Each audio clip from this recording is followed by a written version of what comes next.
What's the scariest thing that's ever happened to you? Story 1, I was about 10 and I had a huge fear of someone being in my house, to the point where I would not go to the basement because it scared me. But I am glad I had that fear because one day during the summer I was trying to go to sleep and I heard a noise from above me and I freaked out. Then over the coming days I noticed that my room was really hot and I thought this was strange because we had just gotten new air vents put in. My dad was checking them out and went to get some sort of tool when I saw the scariest image possible. There was a skinny man looking at me, and my dad from the vent in my ceiling. I froze and pretended not to notice him, and I went to get my dad. And in my 10-year-old mind, I was instantly thinking that we should run out of the house. But I had 2 cats and I was scared to leave them. So I grabbed a paper towel and a pen and wrote in my messy handwriting that there was a man in my vent, but he could not read it and asked what it meant. And that is when we heard a thud, and he looked again and must have put it together because he grabbed me and called the police. And when my mom got home, she got to see the man being dragged out of the house in handcuffs. And even though he was caught and there was a somewhat happy ending, the image of looking up and seeing his face and being so petrified that I could not move or scream still haunts me. Story 2. When I was 16, I had just gotten my license as well as my first after-school job. And since school ended about an hour before I had to be at work, I would sometimes park in the adjacent parking lot and take a nap. And this was a shopping strip with a grocery store, restaurants, and a bank on a fairly busy Friday afternoon. And as I was sitting there drifting off, I saw a black Denali pull up behind me, blocking my car in the spot. And a man jumped out in a business suit and asked if I could help him. And he looked nice enough, so I assumed he was looking for directions. But he started explaining that his wife and he were supposed to be signing for a loan at the bank behind us so they could purchase a boat. But she was stuck in a meeting and could not make it. And he then asked if I would mind posing as her and signing the documents for her. And I was completely blown away, but super shy and felt the need to let him down gently. So I told him I did not think they would believe I was his wife. And he then told me it was fine because he had her license with him, which he showed me. And she had the same hair and eye color as me, so they would not know. And at that point, I was freaking out and started noticing how disheveled he looked, how he was sweating, and how he was not wearing a wedding ring. And I just wanted him away from my car, so I kept telling him I could not help him and that he needed to ask someone else. But he said it was fine and that it would be quick and that I should just jump in his truck and he would take me over there. Even though the bank was in the same shopping strip and there was no need to drive. And even in my gullible teenage mind, I knew the story made no sense. And I kept telling him no while scanning the parking lot for anyone who might notice, but no one did. And then he started getting angry and telling me that I was perfect and the only one who could do it, how beautiful I was, and asking if he could at least take me to dinner. And when I tried to close my window, he reached through and grabbed my shoulder and tried the door handle, which was luckily locked, and I was so frozen that I did not even really react because I could not go anywhere with him blocking me in. And suddenly I blurted out that I was only 16, and for some reason that completely scared him. And he slowly backed away, got in his truck, and left. And I called the police afterward, but they never followed up with me. And to this day, I know he must have found that license and made up the story to lure women into his truck. And it terrified me to think he may have succeeded before. And years later, I recognized him on the public registry for violent offenses. Story 3, my cousin and I were probably targeted for some kind of scam, but I still do not know how or why. And we are 6 years apart, but went to the same high school at different times. And it was a small school with graduating classes of about 60 students. And years later, we were on a road trip together several states away and decided to stop at a Huddle House for coffee. And when we walked in, the man at the next table turned around, smiled, and said that we went to Anytown High School. And when we said yes, he said that he and his girlfriend, who was also sitting there smiling but not talking, went there too. And we did not recognize them but smiled politely and commented that it was a small world. And he started rapidly talking about different things from the school with disjointed comments that felt odd. And he talked almost like a salesman. And at first we smiled and nodded, but he kept getting facts wrong. So we asked what year he graduated, and he said he could not remember. And when we asked follow-up questions, he became evasive. And suddenly the girlfriend said that this was not working and they quickly paid and left with their food untouched. And afterward, we realized they definitely did not go to our school and have never been able to figure out how he knew what he did. Story 4. I was probably 9 years old, around 1995, and at that time, all schools and parents were constantly warning us about stranger danger because it felt like a lot of kids were getting kidnapped after being tricked into helping adults look for a lost pet. And one day I was riding my bike alone on our street, which was a fairly populated street with lots of kids outside playing, when a green two-door car pulled up with a woman driving and a man in the passenger seat. And the man leaned out the window and said, "Hey, kid, we lost our dog. Can you help us find her?" And I still remember the feeling that hit me in that moment because it was like sirens were going off in my head. And for a split second, I thought this was it, and I was about to be kidnapped. And a rush of what felt like burning hot adrenaline shot through my body. Everything sounded 10 times louder and looked 10 times clearer. And I had never felt anything like that before. And I jumped off my bike, lifted the front tire so I could turn around faster, and ran straight home as fast as I could. And I was shaking with tears pouring down my face even though I was not actively crying. And when I got home, I told my mom what had happened, and she called the police. But I never found out if those people were ever caught. Story 5. I was home alone, lying on my living room floor and completely spacing out while staring at the ceiling, when I suddenly heard my mother scream on the front porch, and I rushed outside, but she was not there. And I ran all around the outside of the house and did not see a single person, and it sounded exactly like my mom, so real and so raw that it sent a chill through my entire body. And I called her immediately, and when she answered, I asked if she was all right, and she said that she was, and told me to hold on for a minute while she pulled over into the parking lot of a business because she was driving and did not want to talk at the same time. And seconds later, I heard chaos on the line, and my mom screamed again. And what felt like an eternity passed before she was calm enough to speak clearly. And she told me that the car in front of her and the car behind her, which had continued straight after she pulled over, had both been struck by a speeding semi-truck that ran a red light at the next intersection. And it was a horrific accident with serious injuries. And the semi clipped the rear of the front vehicle and the front of the rear vehicle. And my mom's car would have been hit directly in the middle if she had not pulled over. And we still joke that we are psychic because this was not the first strange experience like this, but it was definitely the most unsettling one. Story 6, I was extremely close to my grandfather, and he was easily the best person in my life, an incredible man who always went out of his way to be supportive, present, and genuinely connected to me. And he wrote me letters all the time. We stayed at his house often, and he constantly encouraged my education by sending workbooks, novels, and learning materials. And he had worked in education until he retired as a school district superintendent and truly believed in the importance of early childhood education and reading. And he was deeply involved in my learning and always a positive influence. And when he died when I was 14, I was devastated, and it completely shifted my family dynamic because he had always been the head of the family, and my dad struggled with alcoholism, and I struggled with depression, and it was an incredibly difficult period in my life, and I missed my grandfather deeply, and I still do. And when I was 25, my first child was born, and we named her Raven, which is not a very common name where we live in Canada. And when she was about 4 or 5, I was browsing the discard books at our local library and found a children's book about a raven who thought her feathers were ugly and wished she looked like the other birds. And the message of the book was about accepting yourself and your own uniqueness. And it immediately felt perfect for my daughter, so I bought it and brought it home. And later that day, when I opened the book to read it to her, I noticed a plaque on the inside cover that said the book had been donated to the city's library system in my grandfather's name after his death. And I dropped the book in shock as a chill ran up my spine, because there was his name, his date of death written out, and a note about how important children's education had always been to him, and how strongly he believed that children are the future. And I later learned that he had left money in his will to the public library system to purchase children's books. And I called my mom and told her, and she was stunned even though she knew about that part of his will.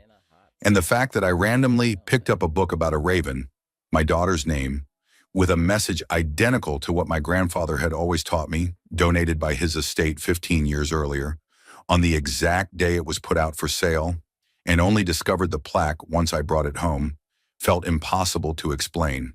And while I have never been someone who believes in the supernatural, it feels like more than a coincidence. And I like to believe that somehow his presence still checks in on me and my children. And even now it brings me comfort, because my daughter is 14, the same age I was when he died. And although she has long outgrown that book, I still keep it close. Story 7. Two friends and I got bored one summer night and decided to drive up into the mountain to a spot that overlooks the town. And it was a rough dirt road, and we were in a Volkswagen Rabbit. And after a while, we finally made it to a small clearing on the side of the road and pulled over.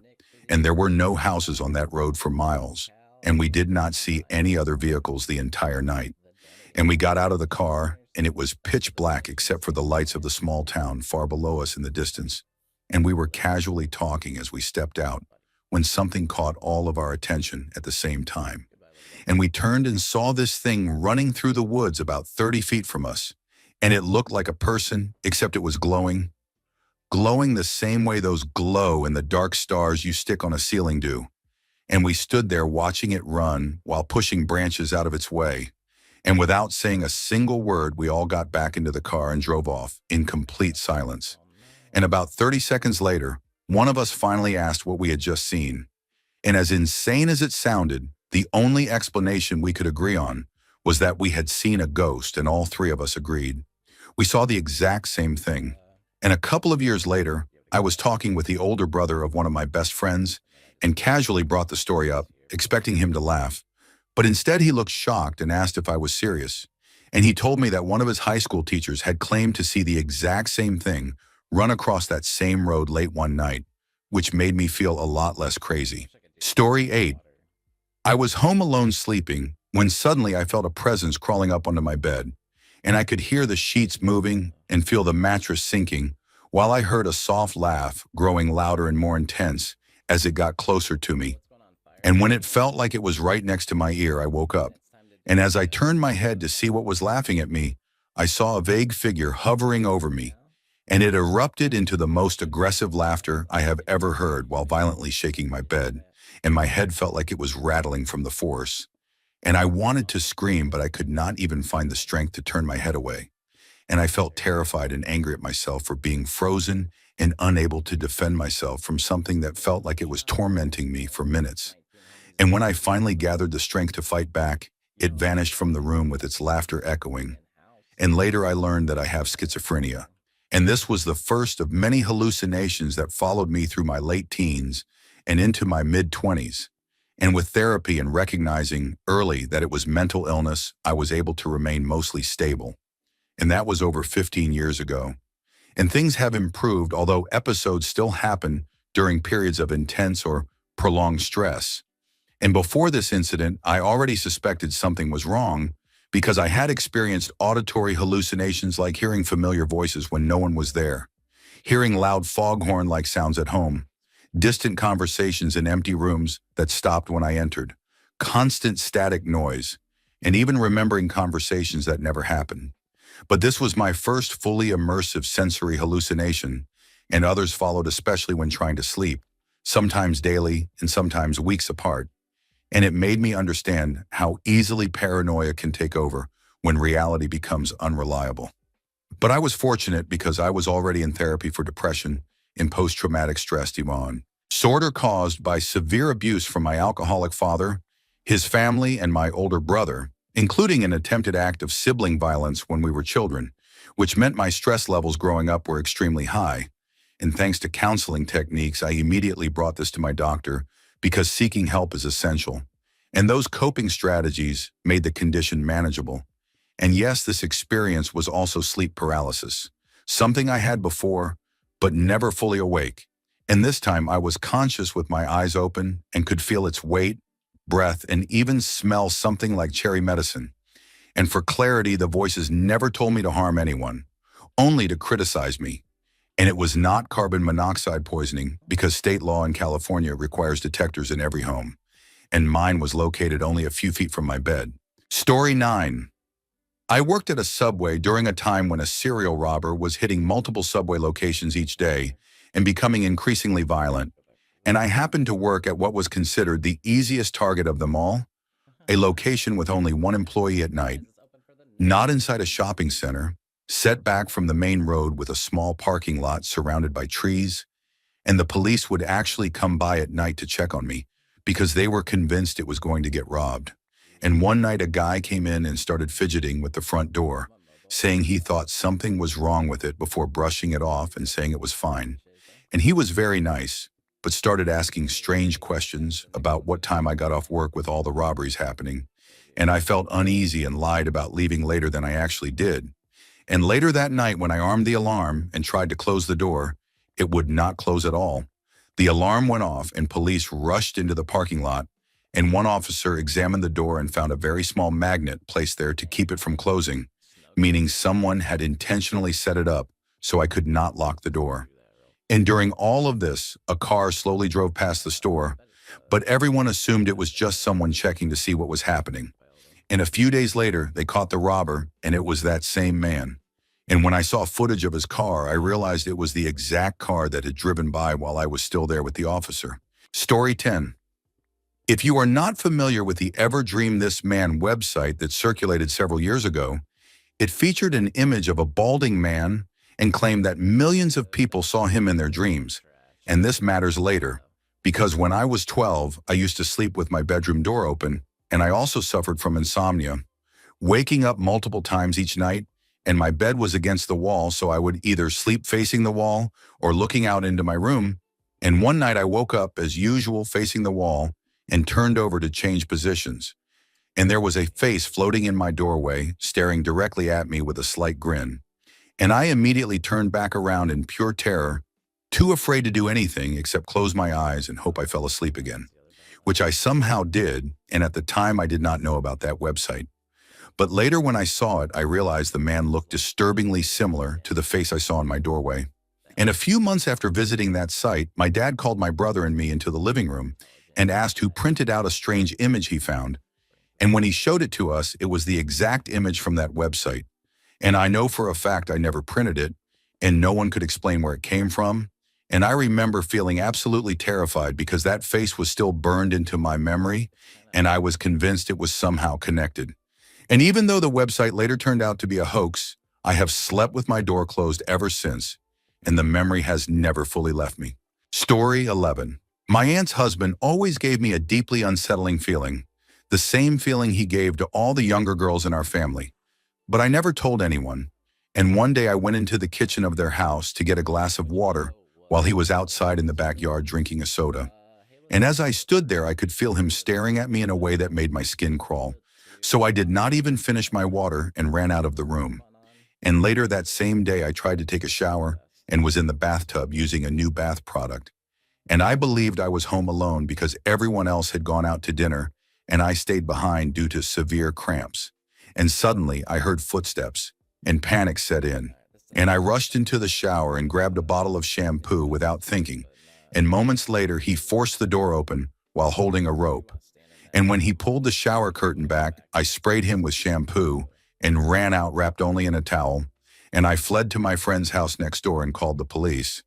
And it was later revealed that he was under the influence of substances and had intended to restrain and seriously harm me. And that moment completely changed how I understand fear and instinct. Story 12. Around a decade ago, I experienced what can only be described as an internal body hallucination. And it began with a numb sensation in my ankle that slowly traveled upward through my leg. But when the feeling reached my knee, things became extremely unsettling because it felt like there was a direct mechanical connection between my ankle and my neck, to the point where if one moved, the other moved at the exact same time and by the exact same amount. And it was impossible for me to move one without the other following, with a level of precision that would be nearly impossible to fake intentionally. And this naturally terrified me. But luckily, I had already been taken to the hospital and was sitting in the waiting room while this was happening. And the sensation continued creeping upward until it affected both of my legs, and eventually it reached my rib cage, which is when it became truly disturbing, because it felt as if the bones in my rib cage were loosening and slowly floating around inside my body in a clockwise motion that perfectly matched the rhythm of my breathing. And by that point, I was completely hysterical because it genuinely felt like my body was coming apart and I was convinced I was dying. And it was not until nearly 30 minutes later, after doctors took an X-ray of my chest and showed it to me, that I began to understand that nothing physical was happening and that the experience was entirely neurological. And the doctors initially assumed I was under the influence of some hallucinogenic substance and tested me for every substance they could think of. But all results came back clean, and they were left confused because I had never experienced anything like this before or since. And the most frightening realization was how real it felt, because the sensations were indistinguishable from normal physical sensations, which made me realize that I could not fully trust my own senses. And now, more than 10 years later, I still do know what caused it, and occasionally if I think about it too much, I will feel faint echoes of the sensation, usually as the feeling that a bone near one of my organs is loosening and rotating slightly with each breath I take. And I rarely tell this story because most people would probably assume I am completely insane. Story 13. The most disturbing thing that has ever happened to me occurred when I was around 10 years old, when I went to my mother's friend's house to help her prepare for her upcoming wedding, and after some time I noticed her husband heading down into the basement and asked if I could go with him, and she told me it was not a good idea, though I did not understand why at the time. And eventually I convinced her to let me go downstairs to retrieve some small decorative trees, and while we were down there he noticed a blanket hanging nearby, looked at me, and smiled in a way that immediately made me uncomfortable. And he asked if I wanted to play a game. And being young and naive, I agreed. And without going into graphic detail, he wrapped the blanket around my head and restrained my hands behind my back using a thin copper pipe, which thankfully was weak enough to bend. And he asked me unsettling questions that immediately set off every internal alarm I had. And before anything worse could happen, my sister fell upstairs. And I used that noise as an excuse to say we needed to go back up so no one would discover us.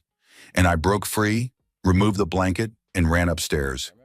And for the rest of the night, he repeatedly asked if I wanted to go back downstairs and play that game again.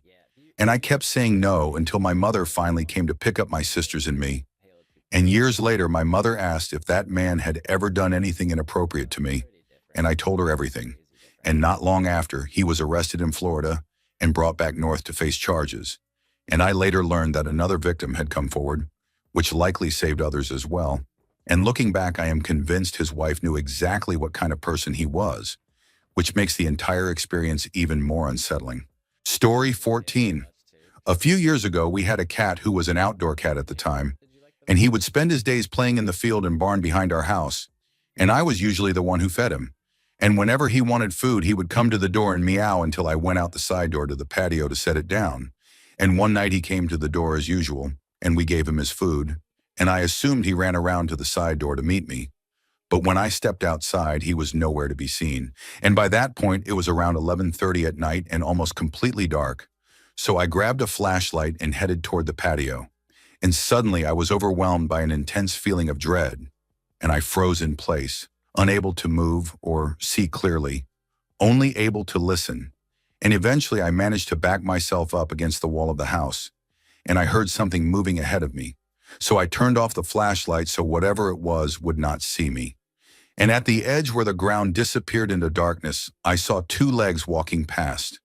But they were not human, because they were long, gray, and shaped like the hind legs of a deer or a large dog.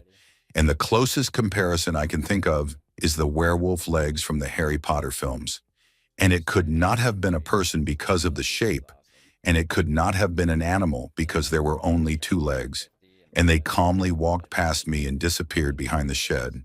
And after waiting for a while, I slowly circled around in the opposite direction, turned the flashlight back on, and carefully approached the shed.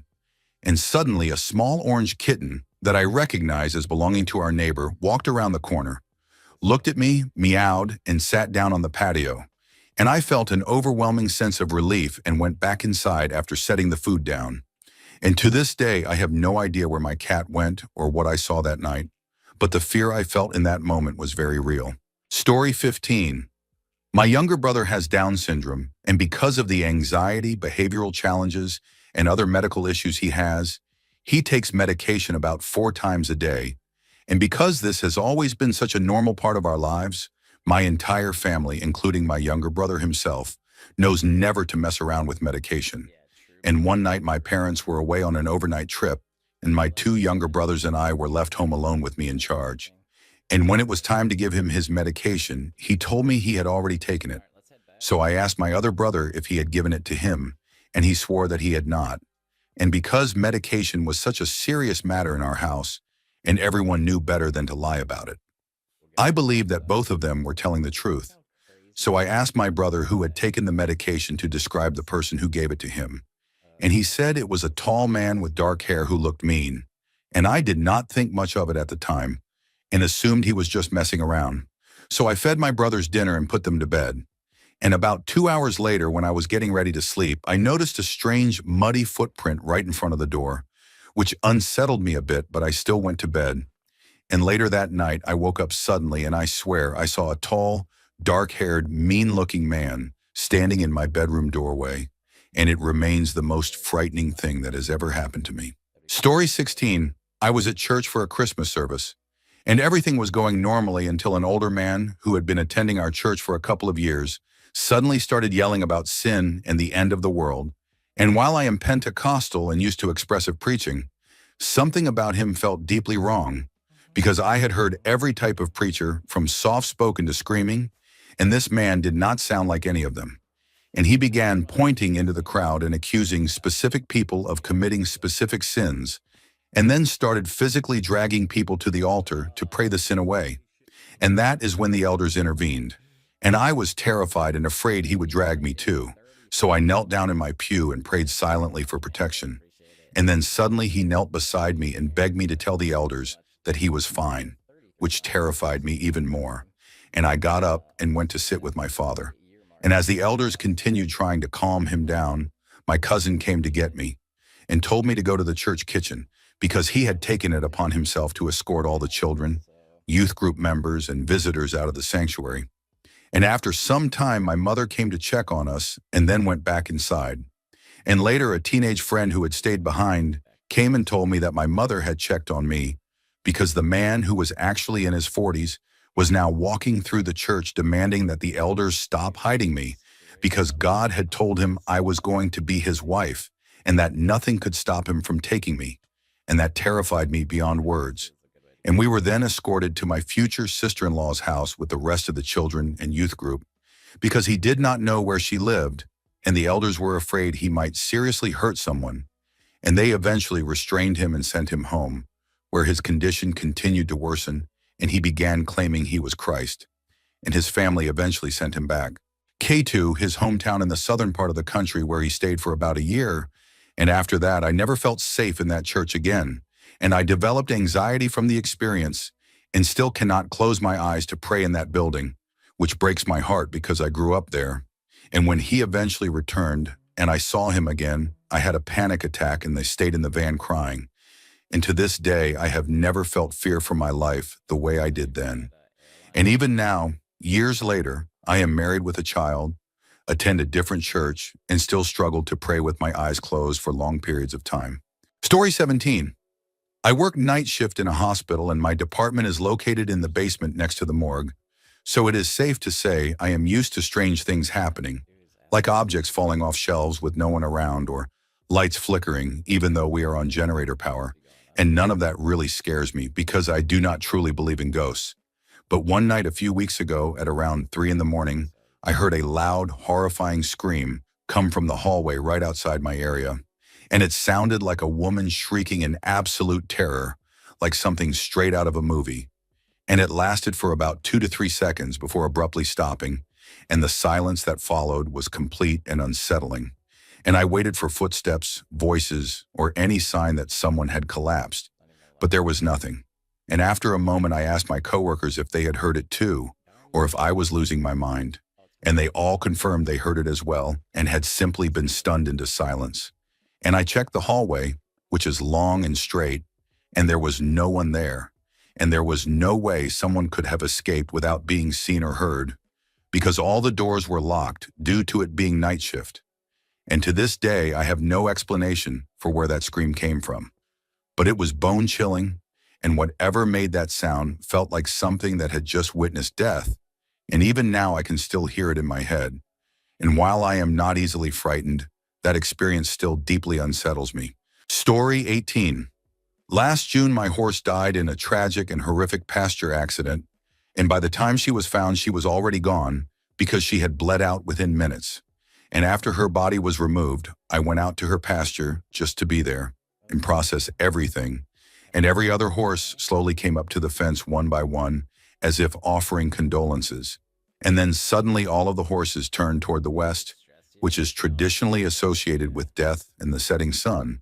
And they all neighed once together, and one long neigh responded back, even though no horses live west of the property. And in that moment, I truly felt like she was crossing over and saying goodbye. And later, a woman I knew who claimed to be an animal communicator told me that my horse's spirit had visited her in her office in the next city over that same morning and said she was confused, but now she was okay, and that she had sacrificed herself knowing I could handle her death, but not the loss of someone else. And I do not know what to believe, but there were too many coincidences. And that same evening, my cat grabbed a stuffed animal I owned that looked just like my horse and started chewing on its left hind leg while staring directly at a photo of her on the wall. And he has never touched either the toy or the photo again since. And it felt like he was acknowledging her death, which deeply unsettled me. And my new horse actually lived in the same pasture at the time, although I did not know her yet because she was in training with the stable owner. And I even have video footage of both horses together, even though I never owned them at the same time. Story 19. I know this sounds absolutely unhinged, and I am fully aware of how it comes across. But bear with me, because I had been smoking marijuana since I was a junior in high school. Although it was never strong, and I never used much or consistently enough to build any tolerance, which I did not understand at the time. And I fast forward to college where I had a friend who was a heavy user and invited me to smoke with him. And I took one single hit, just one, and immediately everything changed and the world became flat and two-dimensional, which I later compared to a paper-style video game. And everyone had a dark haze around them, and I could not look anyone directly in the eyes. And we were smoking in a very small dormitory bathroom with 3 people inside, and I became extremely claustrophobic and convinced I was trapped there forever. And I began to panic intensely. And I tried to tell my friend, but I could barely speak. And when I placed my hand on his shoulder, he suddenly became 3-dimensional again, and I nearly cried. But when I let go, I had the overwhelming thought that I was the only real person in the world and completely alone.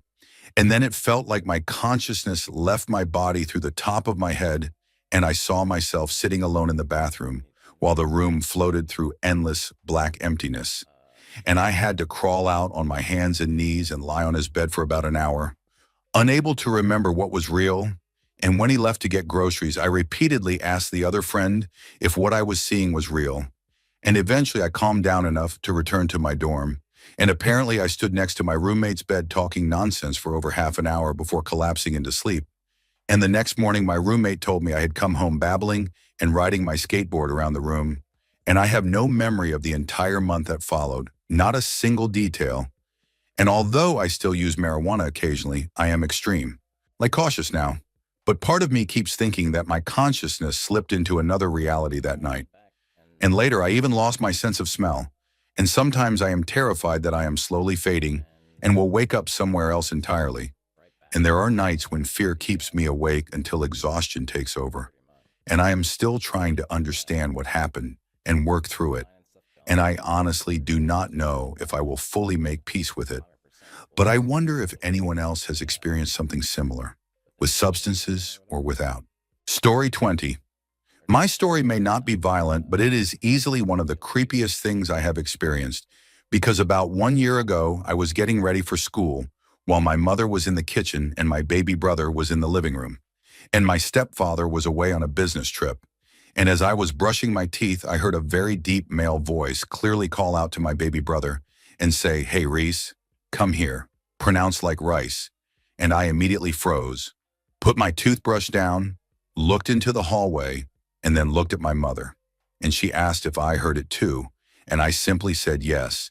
And when I walked into my mother's bedroom, the bed sheets were scattered all over the floor. And my baby brother said something like, "Bubba, where is the man now?" which terrified me. And about a week later, my mother and I were talking in the kitchen, and she had a small plastic bowl of rice sitting perfectly centered on the counter where it could not have been knocked off. And without warning, the bowl flew off the counter and slammed into the refrigerator. And we stared at each other in shock and stayed at my grandmother's house that night.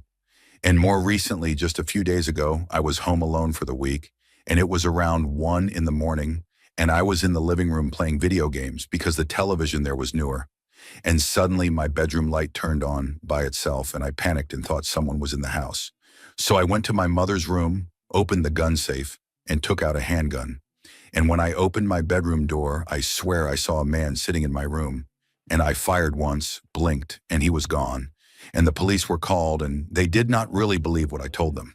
And I ended up in trouble until the next day when my mother and stepfather returned, and my mother confirmed that strange things had happened in the house before, and it was one of the most intense nights of my life.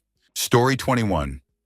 I experienced the weirdest and creepiest night of my life when I was 15, because one of my friends lived way out in the middle of nowhere, and our group would often drive out there and spend entire weekends since his parents were extremely laid back and basically let us do whatever we wanted, and the nearest neighbors were about a 30-minute walk away.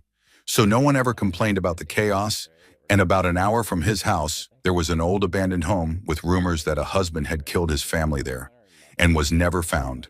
And people said he would sometimes return, and the place had an overgrown car, a large garage, and from what you could see through the windows, the interior still looked frozen in the 1970s.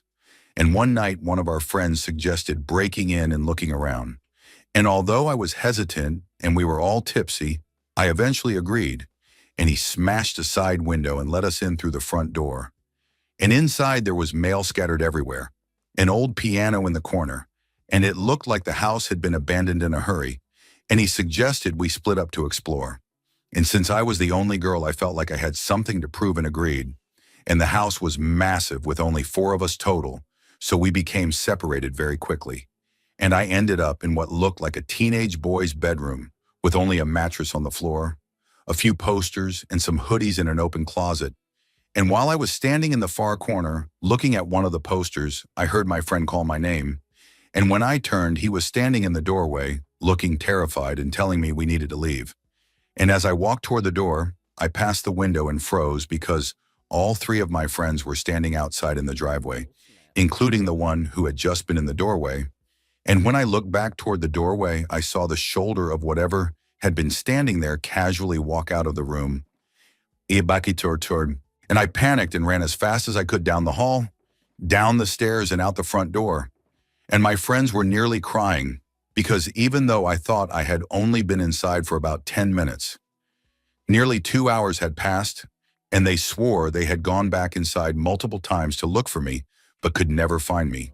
And I never returned to that house or my friend's place in the boonies again.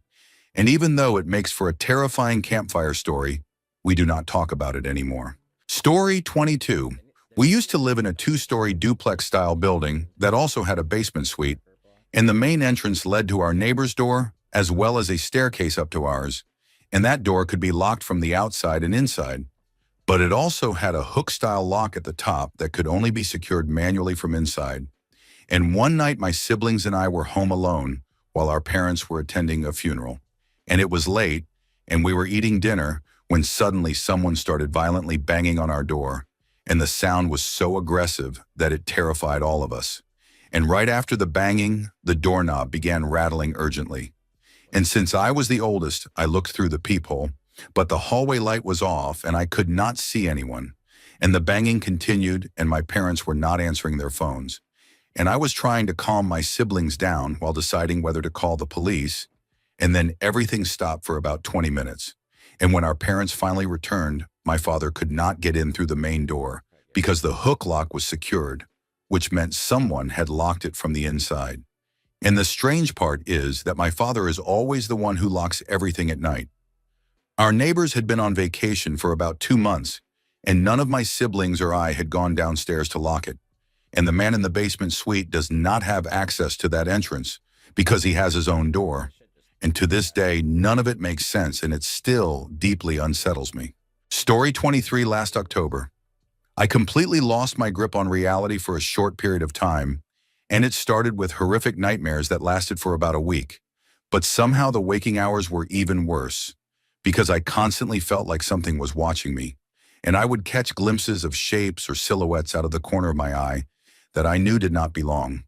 Whether I was in a crowded high school hallway, alone in my room, brushing my teeth, or playing games, and the feeling never stopped, and every part of me was constantly whispering that I was being observed.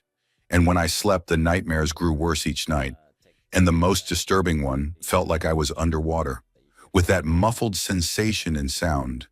Except instead of water, there were swirling dark colors, shades of black and deep red, moving slowly like waves, and it felt oppressive and grim. And as the dream was ending and I was waking up, a single golden eye appeared among the darkness, glowing intensely. And even though it does not sound terrifying on its own, it has never left my mind.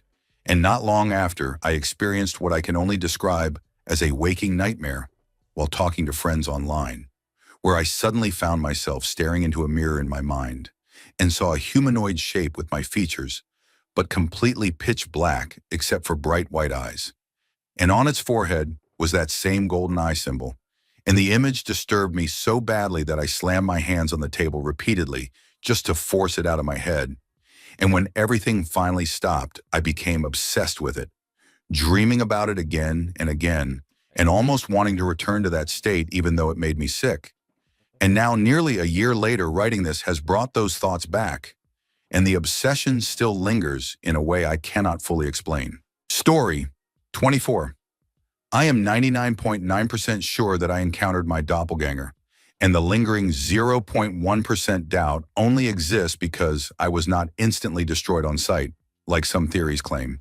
And I was sitting at a restaurant with my ex-girlfriend when she got up to use the bathroom, and a few minutes later she came back and asked how I managed to return to the table so quickly, and I asked her what she meant, and she said that if I also needed the bathroom, I could have just walked with her, and then asked why I was acting like I did not know her.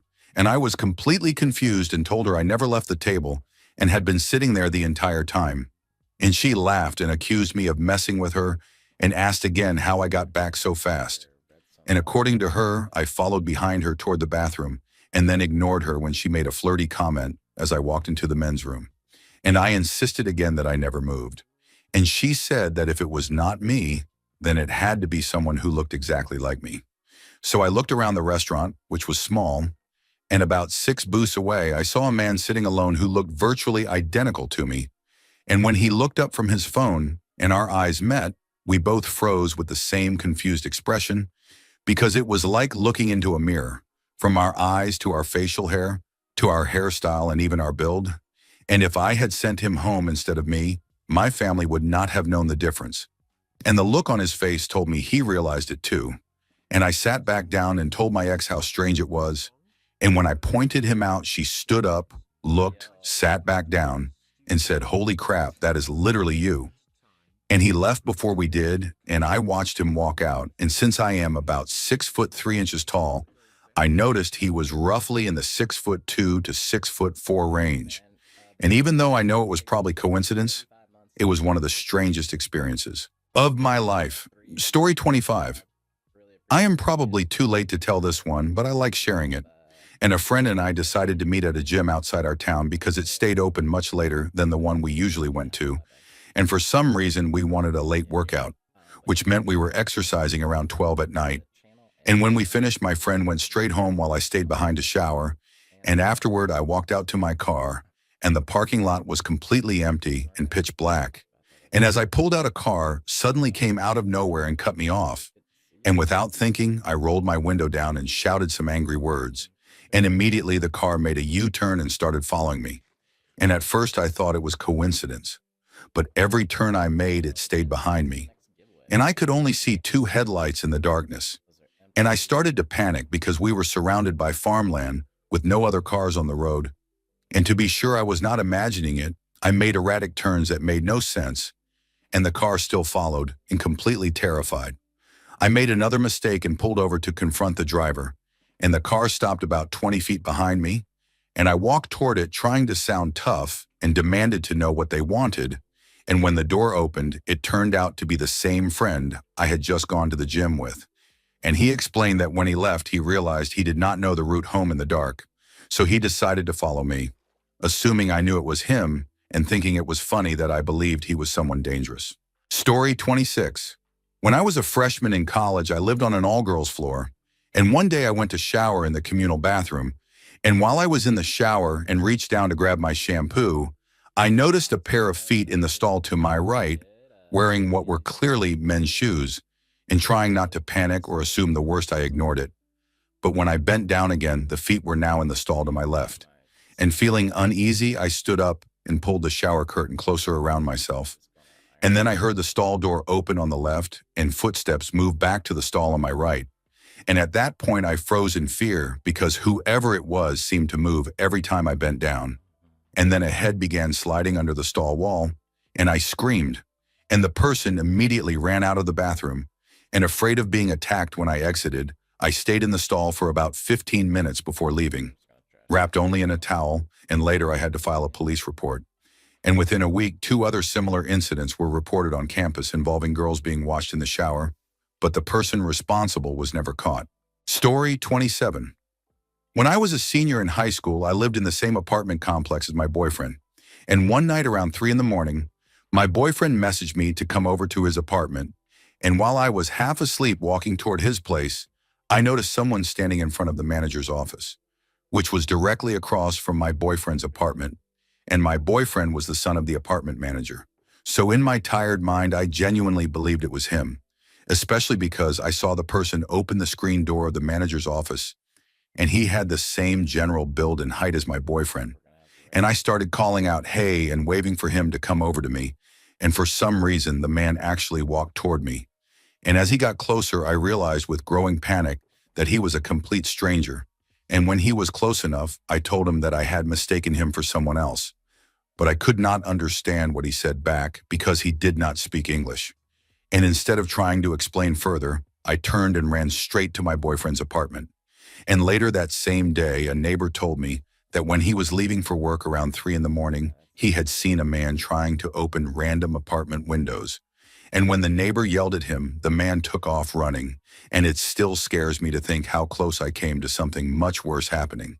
Story 28. This happened a few months ago when I was home alone, or at least I thought I was, because my mother had left earlier and my father was still at work. And while I was lying in bed, my father called to tell me he would be home late. And after hanging up, I decided for no real reason to go downstairs. And as I walked into the kitchen to get a glass of water, I noticed a woman standing behind the living room door, which has a glass panel, and she was staring at me in a strange way. And since my aunt had been staying with us due to illness, I initially thought the woman might be visiting her, but the situation felt off. And when I tried to enter the living room, I realized the door was locked, which immediately set off alarm bells. And I knocked and asked her to open the door, and she did so slowly. And once inside, I realized we were alone, and asked who she was and how she got into the house. And she did not respond clearly and muttered things like, "Where am I and who lives here?" And after asking several times, she finally gave me her name. And at that point, I slowly backed away toward the front door, fearing the worst, but realized it was locked. And I demanded that she give me the keys. And thankfully she did and indicated she wanted to leave. And I unlocked the door and let her out before calling the police. And later I found out she had escaped from a psychiatric facility and had been wandering the neighborhood. And the most frightening realization was that I had forgotten to remove my keys from the door earlier, meaning she could have been inside the house for over an hour without me knowing, and I still think about it often. Story 29. One night I heard my 4-year-old brother softly crying in his room down the hall, and normally my family would let him cry himself back to sleep. But that night it went on longer than usual, so I went to check on him, and when I walked in, his face was buried in his pillow. And I knelt beside the bed and asked if he was okay. And he said no and told me that someone from the hallway was watching him. and I climbed onto the bed and held him and told him that no one was there and that he was safe. But he insisted that someone was still out there. And when I told him to look again, he briefly stopped crying, looked toward the hall, and then screamed in absolute terror and yelled that someone was right there. And he started hysterically crying. And I grabbed him and held him tightly while completely panicking myself.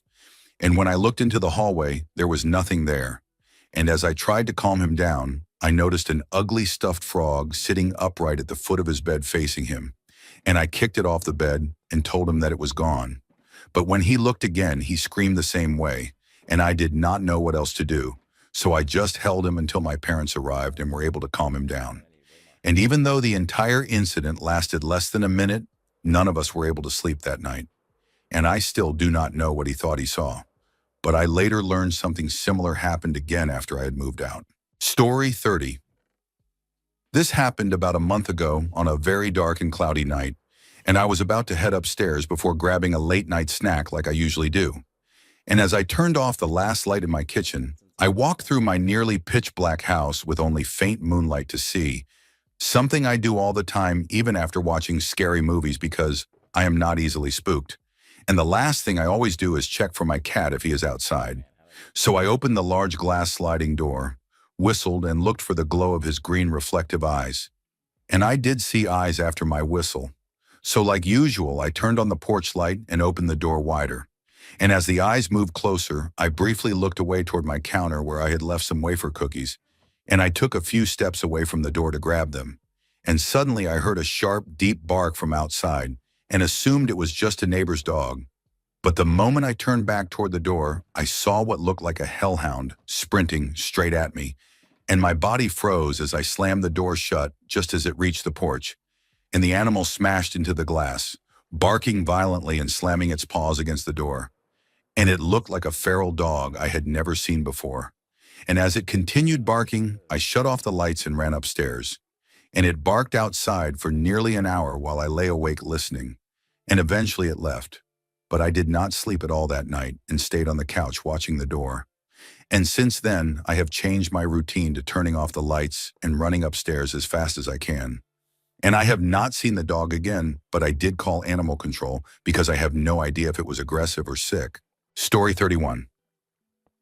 This happened when I was 17 and still living at home, shortly after my parents had separated, and my father stayed in our family house while my mother and I moved in a rental not far away in a quiet and safe neighborhood directly across from a large park used mostly by dog walkers and soccer players. And one night around midnight, I was lying in bed when I heard my bedroom door slowly open. And I propped myself up and looked toward the doorway, assuming it was my mom. But before I could fully process what I was seeing, someone rushed at me, pulled a pillowcase over my head, and started punching me in the face. And I scratched at his face and screamed for my mother, and somehow managed to fight him off because suddenly he was gone, and my mom was running into the room. And the police later caught him and told us he was a man in his early 20s who had been watching me from the park for weeks. And they also found a large knife under my bed and realized he had broken into our house earlier that day to leave it there. And the whole experience destroyed my sense of safety for a long time because I could not sleep unless heavy furniture was pushed against my door and the lights were on. And we moved not long after, but the most unsettling part is that he was eventually released and allowed to return to his home just around the corner from where we had lived. Story 32. This happened earlier this year when I was in 10th grade, and at my school we have 5 lessons a day with breaks in between, and after morning break I completely blacked out, but I did not collapse or act strangely enough for anyone to notice because I was still walking and behaving normally, even though I was not fully conscious. And the next thing I remember is sitting by my locker, feeding pigeons pieces of my lunch with no one else around. And when I checked the time, it was 10 minutes before lunch, meaning 2 full lessons had passed with no memory of where I had been. And I still had my bag and books with me. And normally the school would notice if I went missing because of past incidents, but no one had even realized I was gone. And I started checking myself for clues and found a belt tucked into my blazer and a pair of scissors with blood on them. And I panicked and ran to the bathroom and took off my clothes, and I saw bloody cuts down my side and small stains on my shirt. And when I checked the mirror, I saw bruises around my neck that matched the belt, and I slowly realized that during that blackout, I had likely tried to seriously harm myself, possibly attempting to hang myself. And I still have no memory of where I went or what exactly happened. But I later learned that I may have dissociative identity disorder, and that when I switch states, I can lose all memory of what occurs. And no one except my therapist knows this. And after it happened, I went to lunch and sat with my friends who noticed I was acting strange and asked about the bruises on my neck. And they assumed I had harmed myself again because they knew my history, but they do not know that I genuinely have no recollection of doing it. And I woke up after those 2 hours dazed, injured, and confused, with no memory of how it happened. Story 33. I had something happen when I was about 6 years old that I still cannot explain because I used to stay at my grandparents' house most weekends while my parents went to music gigs since they were really into rock music. And my grandparents' house was very old and in poor condition. And there was an unspoken rumor that whoever lived there before had burned to death in the back bedroom from smoking in bed and falling asleep, which was the room I had to sleep in. And I always had terrible nightmares there and often ended up in my grandparents' bed. But one night I actually slept through until morning. And when I woke up, I got out of bed and looked out the window that overlooked the acre of grassland behind the house. And when I looked down, I locked eyes with myself standing in the middle of the field staring back up at me. And after what felt like forever, I ran downstairs through the house and out the back door into the field to the exact spot where I had seen myself. But there was nothing there. And when I looked back up at the window, I saw myself standing there looking down just like before. And that is when I completely lost it and did not calm down until my parents came to take me home. And although I must have stayed there again at some point, I know I never slept in that room again. And I do not remember ever telling my parents about it.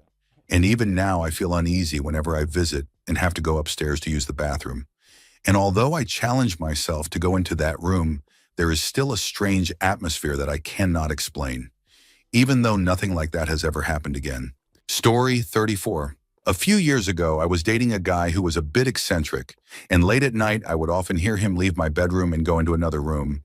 And one night, I heard him in the kitchen talking to someone, and it sounded aggressive and loud. And when I was awake enough to understand what was happening, it clearly sounded like two people. But when I walked into the kitchen, it was only him. And after that, it started happening more often. Because even when I walked into a room, he would be having conversations with himself and then stop instantly when he noticed me. And the final moment came one night when I woke up and saw him pacing the bedroom in the dark, talking to himself in an intense panic like he was trying to calm himself down. And he did not know I was awake until I listened for a few minutes and asked what he was doing and told him he was scaring me. And he responded with a deep, unsettling laugh and said something like, "Oh, we are scaring her now. Great, she is scared. Good job." And I stayed calm, got up, and made an excuse for him to leave, and said we would talk the next day. And fast forward 2 years later, I was at a party talking to a mutual friend who mentioned why her workplace had to hire a security guard, which happened to be the same place he worked at. And she told me that the morning after he left me, he went to work and was fired because his behavior had been off. And during that meeting, he attacked a coworker and left her seriously injured. And she survived and later said that during the attack, he was saying hateful things and repeatedly saying my name.